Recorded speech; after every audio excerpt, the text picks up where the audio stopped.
I think that there's a couple of challenges from different viewpoints, right? So we have lots of people working on different manufacturing devices because it's a complex process that they have to go through in manufacturing a product. And then there's the complex analytics to quantify how good your product is. And so I think people are working on trying to simplify these processes and simplify the way that we quantify how good the product is.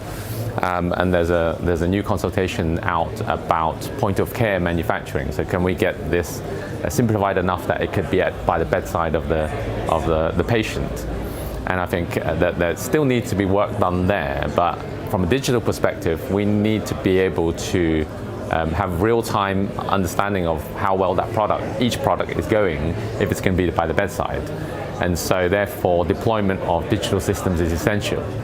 So currently, majority of the products being made today the data is being captured in paper batch records. So every product made needs to have a manufacturing batch record to go with the product. And that can run from 100 pages to 400 pages long.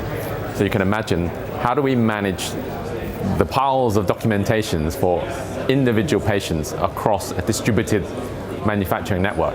We need to be able to do it digitally, so then we can show that we have control and that everyone is consistent from site to site, to location to location.